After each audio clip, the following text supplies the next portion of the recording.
Islam and the Discoveries of Modern Science Part 1.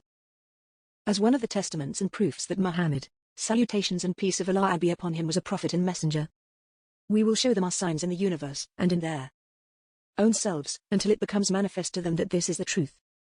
Is it not sufficient in regard to your Lord that he is a witness over all things? Qur'an, Fusilat, 53. Stunning scientific facts that the noble Qur'an and the illustrious prophetic hadith informed us of over 1,400 years ago, at a time when no one had even the slightest knowledge of such facts.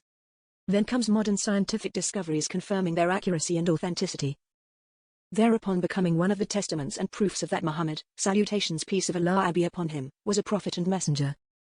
Introduction. All praise is for Allah, Lord of all creation, originator of the heavens and the earth, maker of darkness and light. I bear witness that there is no deity worthy of worship except Allah, alone without partner. And I bear witness that Muhammad, salutations and peace of Allah be upon him, is his slave and messenger. May Allah send salutations, peace and blessings upon Muhammad, the seal of all prophets and messengers, and upon his wives and the chosen, purified members of his household, and upon his noble, respected companions, and upon all those who followed his guidance, adhered to his ways and followed in his footsteps until the day of recompense. Anyone who ponders the laws, message and call of Islam, will recognize its complete agreement with and total embodiment of what the unadulterated human nature accepts, what pure souls contemplate and what intact intellects aspire to.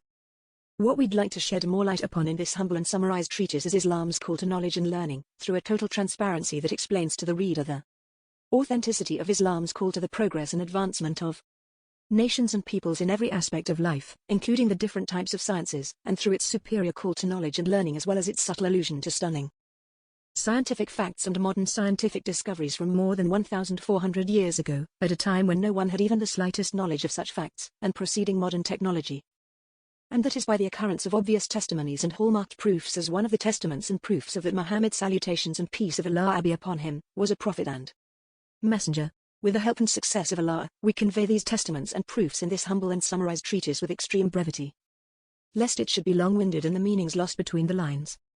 I ask Allah, blessed and exalted, to accept our good deeds and multiply them for us, and to open the hearts of his slaves to our call, and to make it the best reason for the guidance of his creation to him. Indeed he, glorified and exalted, has authority and ability to do so.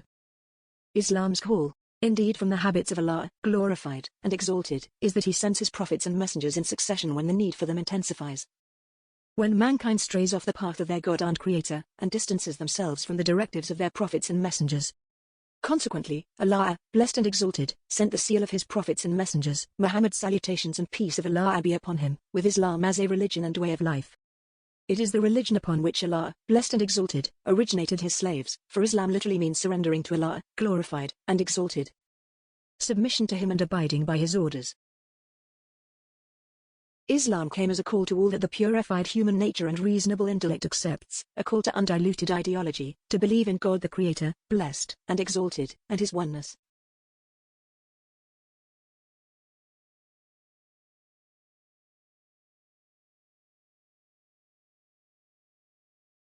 To believe in the prophets and messengers of Allah while elevating their status and significance, to guiding acts of worship and firm legislations.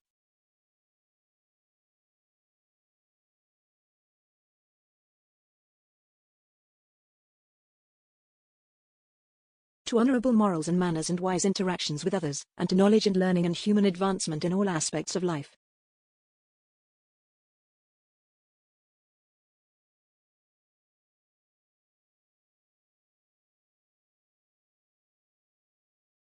Islam came as a call to peace and to outlaw the breaking of contracts and agreements, to excellence and perfection, far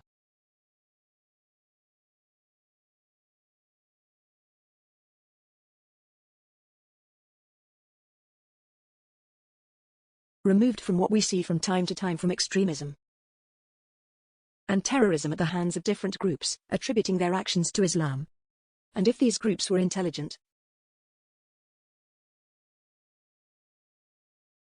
they would know that their actions are the best tools by which the opponents of Islam make fun of Islam and its adherents in order to falsify the reality of Islam and tarnish its image. Likewise, Islam, due to what it brought of clear beliefs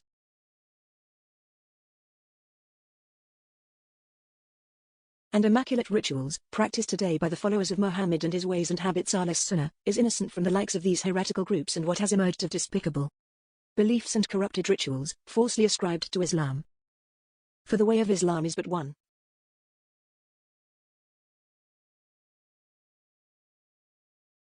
What the Prophet Muhammad, salutations and peace of Allah be upon him, was upon, as well as his noble companions whom Allah, glorified and exalted, selected to support his religion and spread his message. And with the likes of these challenges that Islam faces, working to dampen the rays of his light, indeed Allah, blessed and exalted, willed that he will perfect his light. Even though the polytheists and opponents of Islam may hate it. Islam's magnanimity then becomes clear to every just individual, as well as what it brought of clear beliefs, immaculate acts of worship. The most excellent legislation enjoining of every good and prohibiting every vice. Indeed Allah was truthful when he said about the one whom he sent with Islam as a religion, the seal of his prophets and messengers, Muhammad, salutations and peace of Allah be upon him. In his noble book, the noble Qur'an, he enjoins them with the good and prohibits them from vices, and makes lawful for them all that is good and pure, and makes unlawful for them all that is evil and impure. Qur'an, Al-Araf, 15. Islam and its call to belief in Allah and his oneness, glorified and exalted. Indeed Islam is the religion of monotheism, the religion that came to inform mankind about their God and Creator. To inform them about the magnificence, beauty and perfection of his attributes, glorified and exalted, calling to one who originated this universe from nothing, Allah, glorified and exalted. Therefore, if any heretic or rejecter deny the existence of Allah by saying, there is no belief except in what the eyes can see. Therefore, since we cannot see a God, then God doesn't exist, one should respond by saying, neither can you see your brain in your head, nor your spirit inside you, however you believe in their existence because of the signs that point to that, as well as gravity, and numerous examples other than that. Likewise, the signs which point to the existence of an originator of this universe, he is God the Creator, his oneness, his unrestrained ability, his perfect wisdom and his magnificent attributes, are more than can be enumerated. So that we can practically prove that, we make clear, that mankind, in his external characteristics as well as his internal systems, is like a machine with its parts. Rather, mankind is far more intricate than any machine. A machine, no matter how simple, needs a manual from its inventor, as he is the most knowledgeable of its system and makeup than anyone else that explains how this machine works and how to get the best use out of it to avoid ruining it. Which means it must be admitted and acknowledged that it is a maker. Not just that, but that this maker, although we don't see him, is in control of how this machine works with the conditions and regulations of its use through the manual that he set for it.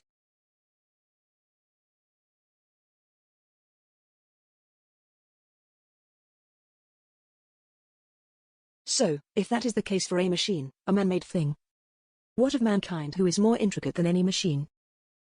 Doesn't mankind need a manual for directions, a guidebook, that outlines what regulates his behaviors, and that would be a cause for organizing and reforming his way of living, according to the regulations set by his Creator and Maker, God the Creator, glorified and exalted, since he is more knowledgeable about him than himself? The answer, indeed, mankind is in need of this book, which confirms the existence of God the Creator, the Originator, glorified and exalted, who sent his glorious book, the noble Qur'an, as the last of all the divine books that preceded it, including all that humankind needs, including the path of guidance and the ways of reforming his life, until the hour is established. Without this custom-made book from his Creator, and without abiding by its directions, mankind would become as animals in terms of their behaviors and way of life, such as the wild, predatory animal living in the jungles. In which case, what would prevent a man from, for example, marrying his wife, daughter or sister, and other than that from those not lawful for marriage to him, if he didn't abide by and restrict himself to the directions from his Creator? And what compels him to deal with others with honesty and trustworthiness, void of lying, cheating and betrayal, although he could achieve some outward benefit for himself through lying, cheating and betrayal, such as a promotion to a higher position, or winning a coveted prize, or obtaining what he desires and craves, if not for that personal manual from his Creator that prohibits him and inhibits from these despicable traits, and outlines the penalties meant to deter whoever possesses these blameworthy traits. On a day when all of creation will be brought to account by God the Creator, glorified and exalted, the only one with able to create from nothing as well as to give life again after death. If mankind upheld these praiseworthy traits, without believing in the custom-made manual from his Creator that enjoins the personification of these praiseworthy traits, he would be contradicting himself, if personifying these traits opposed his worldly benefit, such as gaining a position, a prize or wealth, etc. That is why Islam calls to the absence of contradictions in mankind. Hence, individuals and societies will foster discipline through belief in the final of all the previous divine books, the noble Qur'an, from what it contains of directions from the Creator, as well as belief in Allah, glorified and exalted, the Creator and Originator. Islam also calls to the belief in the oneness of God the Creator, Allah, glorified and exalted, such that if there was more than one God and Creator, there would be much differing. Moreover, there would be wars between them, each one exalting itself over the other, taking away what it created, and the heavens and earth would be ruined. And since this hasn't happened, then it must mean that God the Creator is one God, Allah, glorified and exalted. In addition to what we've touched upon, neither pure human nature nor sound intellect will accept anything but the oneness of God the Creator, the sole possessor of godly traits, such that all prayers designated, all worship devoted, and all commands fulfilled for the sake of one God. Otherwise, where does the slave go when the orders of the gods conflict and differ with one another? To whom does that poor slave respond and obey? And if he doesn't obey the orders of one of them, then in that sense he is being disobedient and deserving punishment. That is why Islam calls to what pure human nature and sound intellect can accept. It calls to the oneness of God the Creator, Allah, glorified and exalted, and it is not possible for him to be divided, or for him to have a rival or partner or son, or otherwise. Because just as he, glorified and exalted, was not begotten, neither does he beget, nor has he taken a son.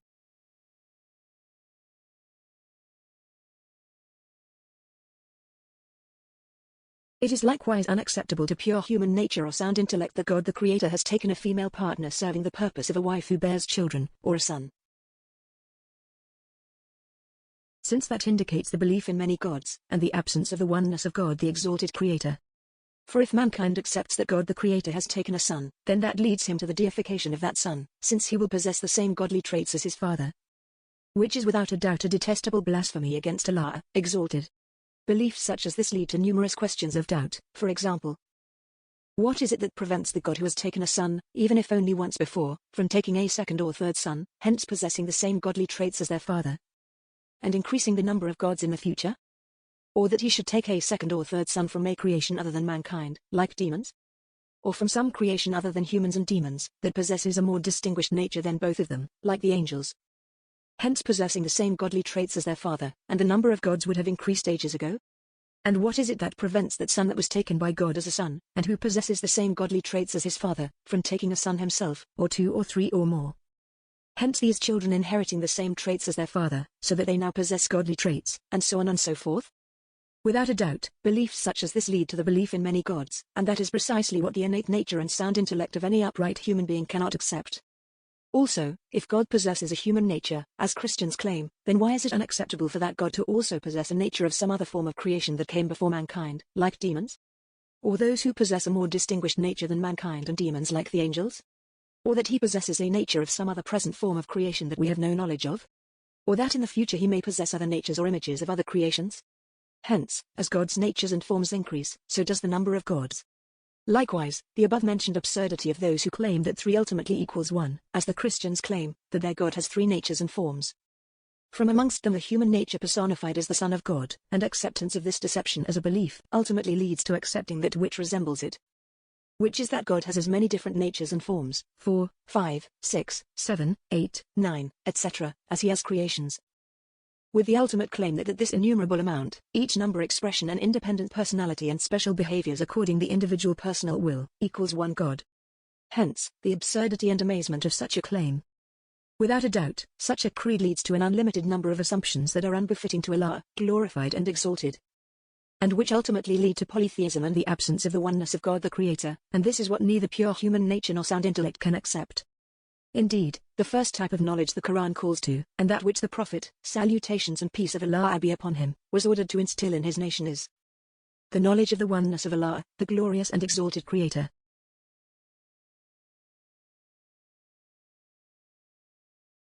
Allah states, and which ultimately lead to polytheism and the absence of the oneness of God the Creator, and this is what neither pure human nature nor sound intellect can accept. Indeed, the first type of knowledge the Qur'an calls to, and that which the Prophet, salutations and peace of Allah be upon him, was ordered to instill in his nation is the knowledge of the oneness of Allah, the glorious and exalted Creator. Allah states, therefore know that there is no deity worthy of worship except Allah. Qur'an, Muhammad, 19. Say, He is Allah, the One, Allah, the Self-Sufficient. He begets not, nor was He begotten. and there is none co-equal or comparable to him. Qur'an, Al-Ikhlas 1-4. For this reason, Islam is indeed the religion that fits human nature, never in conflict with clear intellect, inviting to the belief in God the Creator and His oneness, Allah, glorified and exalted,